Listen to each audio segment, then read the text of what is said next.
Boa tarde, gente. Acho que eu sou a última, juro. Né? Então, eu estou aqui cercada de... tem uma coisa que eu tenho que dizer antes. Não posso deixar de dizer. Eu estou aqui cercada de bibliotecários que provavelmente amam a profissão, que são apaixonados pela profissão, que adoram ser bibliotecários. Tem até a Dora que gostou do curso de biblioteconomia. O curso de biblioteconomia quase me matou. Eu pensei em suicídio várias vezes durante o curso de biblioteconomia. O curso de biblioteconomia, para mim, não é algo que você conclua, é algo que você supera. É assim que eu estimulo os pobres dos alunos da ECA, onde eu trabalho, Escola de Comunicações e Artes da USP, a aguentarem o tranco. Não, eu não gosto de ser bibliotecária. Né? Não gosto muito, pelo menos. Isso, para mim, não é um grande problema. As pessoas olham para mim e falam, imagina, você adora, você trabalha tanto, leva tão a sério. Claro, me pagam para isso. Eu sou uma profissional, sou paga pelo dinheiro público. Então, o mínimo que eu tenho que fazer é trabalhar direito.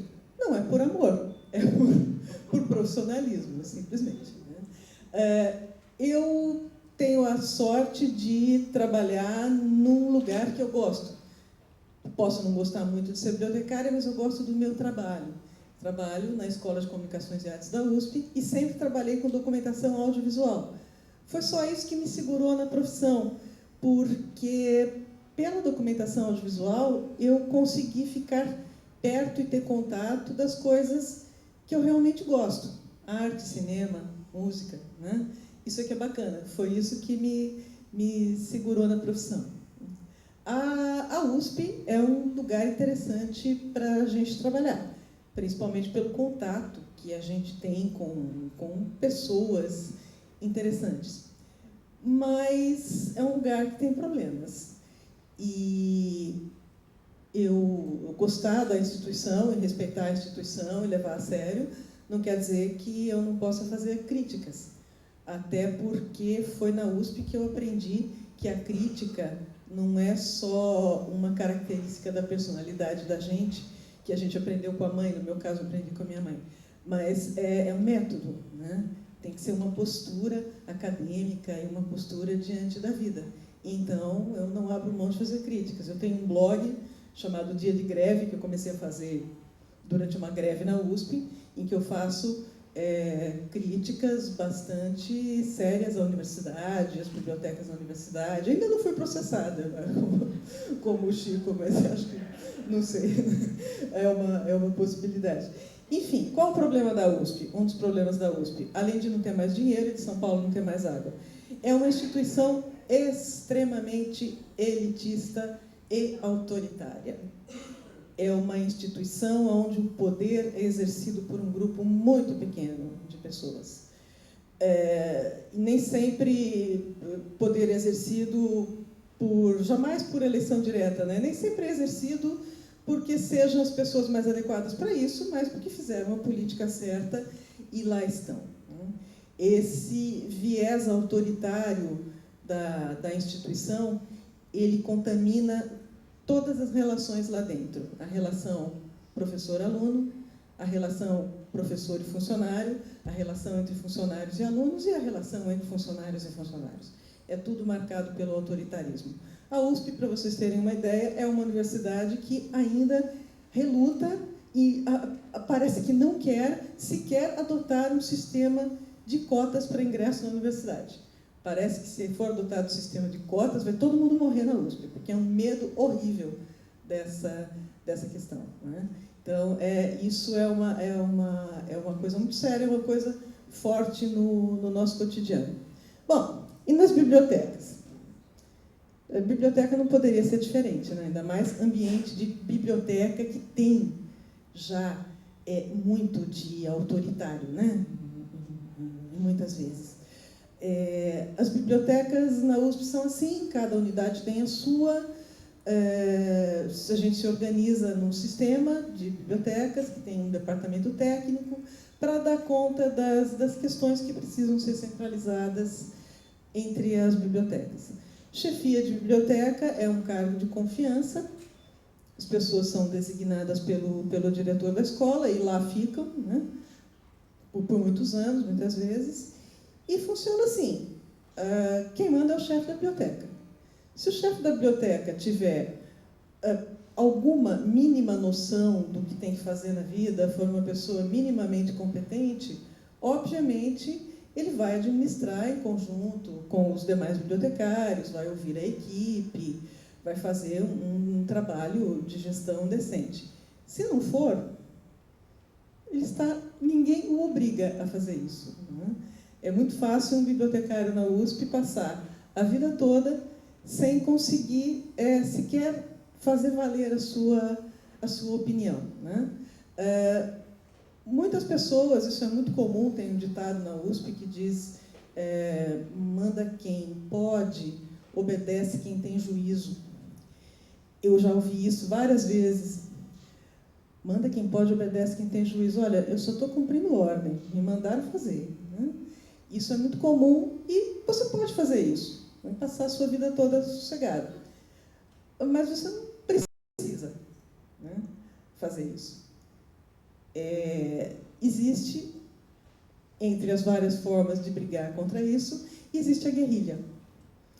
Quando o Moreno me convidou para participar aqui do Bibliocampo, eu falei, nossa, por que eu vou falar agora de documentação audiovisual de novo, que é o que eu trabalho?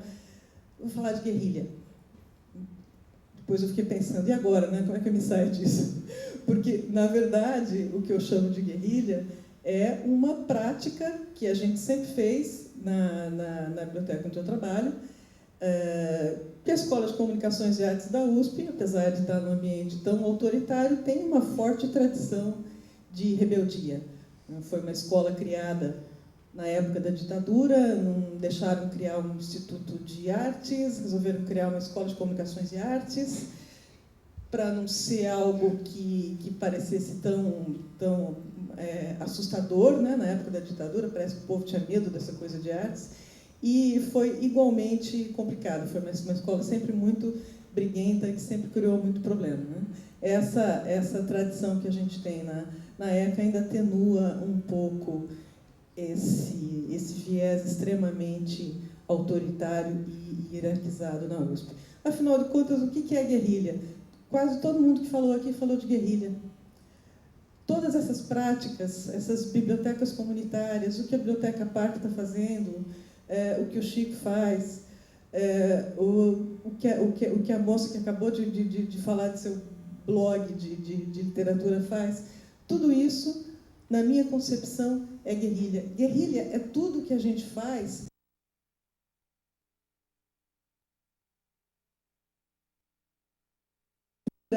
e descobrir que o conceito existe. Pelo menos em inglês, se vocês procurarem guerrilha librarianship ou guerrilha libraries, vocês vão descobrir que existe. E que é justamente isso que todo mundo falou. O que eu penso, essa minha prática é algo um pouquinho diferente, né? Porque se trata mais da política interna, de como um bibliotecário pode sobreviver num ambiente autoritário. No fundo, é tudo a mesma coisa. No fundo, é uma luta contra o poder opressivo pelos métodos que a gente tem. Na USP, que é uma universidade em que existe um movimento sindical muito forte, um movimento associativo muito forte, um movimento estudantil também, existe uma forma muito interessante que a gente tradicionalmente sempre usa nas bibliotecas de guerrilha, que é o bom e velho chamar os estudantes. É uma prática muito comum. Você está com um problema, você não pode resolver, seu diretor não te escuta, ninguém escuta, você não pode falar publicamente de certas coisas. Moçada, acadêmico, está acontecendo isso, a gente não pode fazer mais nada. O que é que vocês podem fazer? Isso funcionava maravilhosamente na época do movimento estudantil mais forte e menos desunido. Hoje é mais difícil, mas ainda é possível. É claro que também é perigoso, né? A gente tem que tomar cuidado com isso, mas é possível e é uma prática que a gente ainda faz. A minha atual chefe e companheira de guerrilha de muitos anos, ela chama, não de guerrilha, mas de corrida pelas beiradas. É também uma forma de você ver as coisas. Né? Realmente, você pode utilizar para o seu trabalho guerrilheiro, que é o que eu sempre fiz muito, o próprio movimento associativo. É interessante isso. Se você participa do sindicato, se você participa de movimento de funcionários, se você faz greves, participa de greves, você vai arrumar um monte de inimigos, mas você vai também ter muitos amigos. Às vezes é bastante difícil, no meio de uma briga qualquer, com uma pessoa que está bem estabelecida no movimento, como a gente chama na USP, o movimento. Né? Isso acaba sendo útil. E eu lembro de um fato que aconteceu há muitos anos, quando eu estava começando a trabalhar. A gente estava na biblioteca da ECA, num momento bastante tenso, que a gente estava em conflito com as autoridades do sistema de biblioteca. Tinha umas lá que a gente não aceitava, não vou entrar em detalhes, e um projeto que a gente precisava que fosse aprovado,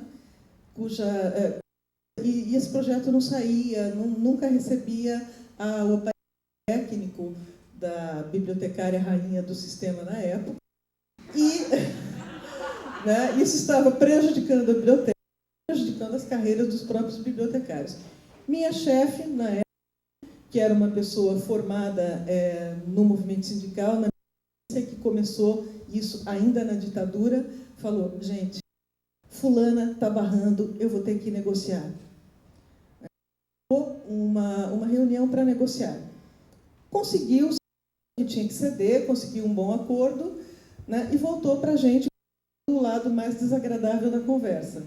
A bibliotecária queria que, além da negociação, né, normal, que outra das bibliotecárias da equipe, que é a diretoria do sindicato, parasse de fazer críticas a ela nas assembleias dos funcionários. Isso, eu, jovenzinha, fiquei indignada, achei uma falta de ética e de profissionalismo. Minha chefe, naturalmente, não, isso é problema dela, liberdade de expressão, ela está errada, ela está fazendo crítica. Né? Isso, na época, me chocou muito. De muitos anos, eu pensei, tá, mas que boa moeda, hein? Né? Não é uma boa moeda de troca? Você bate para fazer a pessoa pedir para você bater. Né? É ou não é guerrilha isso aí? Então, isso é algo que eu aprendi com a chefe de muitos anos. Né? Uma coisa que a gente fez lá da biblioteca da ECA, uma ação de guerrilha dentro da própria estrutura de trabalho. Como eu falei, muitas vezes a gente simplesmente não fica preso na hierarquia, no organograma, nas chefias, nos projetos. Só quem fala com o diretor é o chefe, só quem fala com a abelha do sistema de bibliotecas é o chefe da biblioteca, e assim por diante. A gente estava nessa situação lá na biblioteca da ECA. Sérios problemas de comunicação interna na equipe, e mais sérios ainda, de comunicação da biblioteca com a comunidade, com a escola, com os alunos, com os professores. E um serviço de apático, né? Pessoas que não tinham perfil, que até eram dedicadas, mas não conseguiam aquela rotina, e a estrutura de chefia permitia que quem estava querendo mudar isso mudasse. A gente começou a conversar, eu e mais 2 ou 3 colegas, e tivemos a ideia, vamos criar o grupo de comunicação da biblioteca da ECA. O grupo de comunicação. Pessoas, eu era bibliotecária do processamento, do tratamento da informação, uma bibliotecária de jovem, mais outra bibliotecária também do tratamento da informação, técnicos. Vamos formar um grupo para tratar da comunicação. E a gente fez algumas propostas nesse sentido. Né? Vamos fazer treinamento de usuários. Isso faz tempo, gente, foi em 1990, né? 99, 2000, por aí. Né? Essa proposta para a chefia da biblioteca. Era um grupo que não era formado por chefia, era completamente paralelo e horizontal em relação à estrutura. Depois até descobri que isso existe, de fato, em alguns organogramas, essa coisa horizontal. Mas a gente teve essa ideia. criar esse grupo para discutir certos problemas e propor e executar essas soluções. A chefe, na época, que não tinha muito receio com essa coisa, achava legal, topou, tudo bem, né? Era algo que não fosse autorizado, tinha que ser autorizado. O interessante é que seria muito difícil qualquer chefia que se considerasse minimamente competente dizer não, porque o que é? São funcionários, pessoas querendo trabalhar e querendo colocar suas ideias e querendo fazer o que precisa. Foi interessante, o grupo funcionou por mais ou menos alguns meses e a gente resolveu, não resolveu, mas a gente fez uma série de coisas que ninguém queria fazer. Por exemplo, treinamento de usuário, manual para as pessoas nas bases de dados e outras coisas assim. A gente também fazer um blog. Vamos fazer um blog. Mas isso não rolou, não. Porque, a gente ainda não conseguia trabalhar com tecnologia, tinha pessoas que tinham muito receio e não queriam se manifestar, e isso deu errado. Né? Por um tempo, o grupo atuou, o grupo acabou sendo engolido pelo próprio receio que as chefias tinham da atuação. Né? A gente estava realmente solapando, né? E criando espaços onde não era para a gente ter espaços. E isso acabou dissolvendo o grupo, que também cumpriu o seu papel e a partir de um determinado momento a gente encerrou. Até porque ninguém mais queria participar do grupo, só as pessoas que tinham criado o grupo, e a ideia era essa. A ideia era que tudo se disseminasse. E o grupo terminou. Mas o grupo acabou para sempre na biblioteca da ECA com a ação nítida de processamento da informação e atendimento. Claro que não de uma forma cabal e imediata, mas essa ideia, a partir daí a gente começou a sempre trabalhar em conjunto. Né? E até hoje, muitas coisas que a gente vai fazer, alguém que lembra do grupo de comunicação? Né? Ajudou a quebrar uma série de problemas que a gente tinha lá.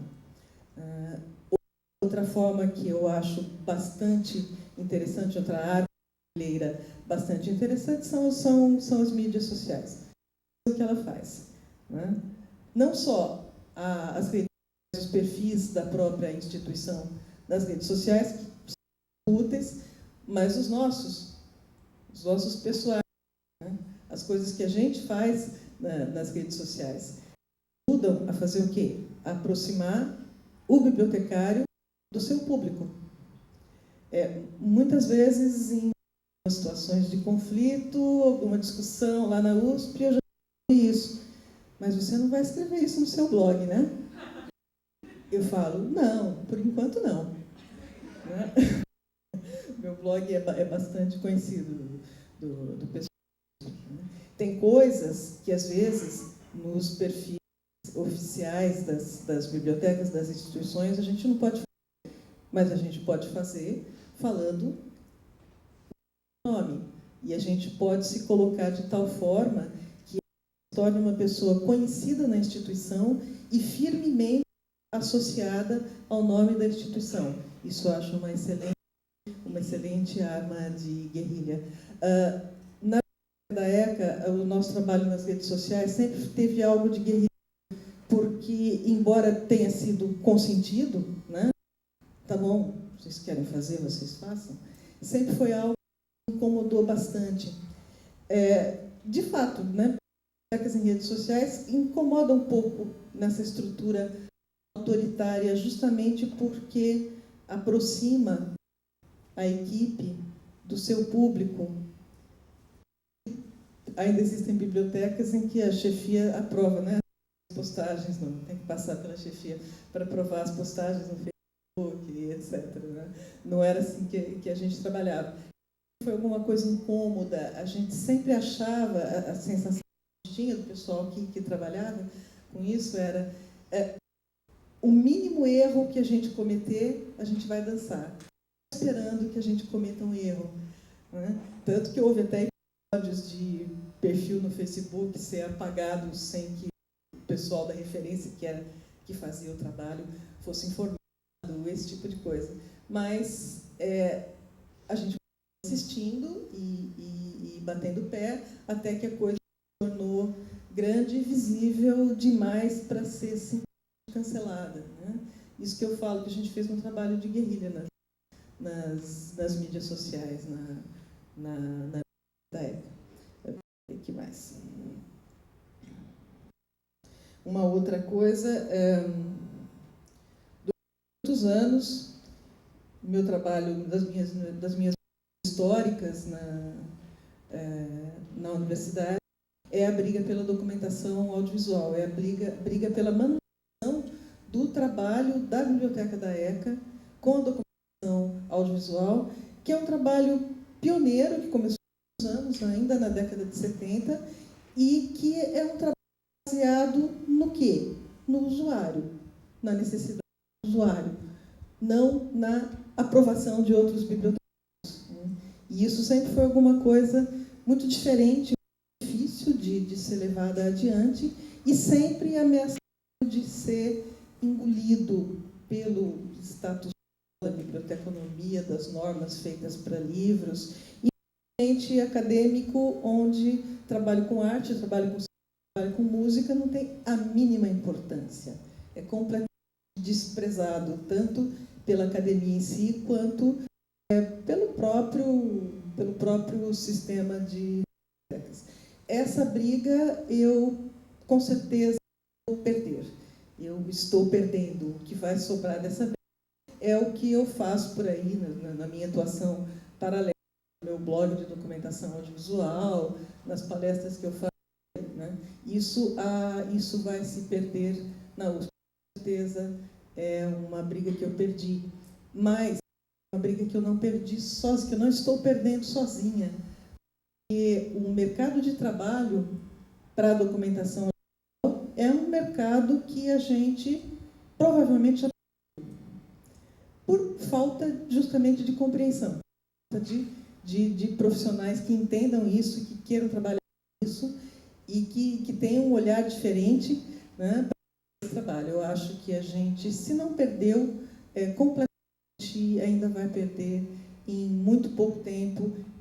Ótimo mercado de trabalho que só cresce e que vai ser muito provavelmente tomado por pessoas que têm uma visão menos amarrada, conservadora da organização da informação. Eu acho que eu estou entre aqueles que acham que nós vamos acabar. A biblioteconomia, os bibliotecários, até as bibliotecas vão, mas não vão acabar hoje. Hoje a gente vai lutar. Hoje é dia de luta. Tá? E eu também acho que, eu não gostar muito da profissão, que nós, os bibliotecários, assim como os professores e quaisquer profissionais que tenham por obrigação moral, intelectual, ter uma visão clara do mundo e saber interpretar melhor a realidade e conhecer informação, história, etc. Eu acho que nós, esses profissionais, nesse momento que as pessoas estão indo para a rua pedir a volta da ditadura, como estão fazendo em São Paulo, nesse momento as pessoas defendem a diminuição da maioridade penal e que os próprios direitos trabalhistas da população estão sendo atacados por um congresso, esse congresso que está aí, né? Eu acho que nós e outros profissionais da mesma linha, a gente ainda tem condição de liderar a resistência e de ser uma espada na escuridão. E aí, vocês que são bibliotecários, eu quero ver se vocês acham uma fonte essas duas citações que eu fiz nesse final da minha apresentação. É só isso. Obrigada.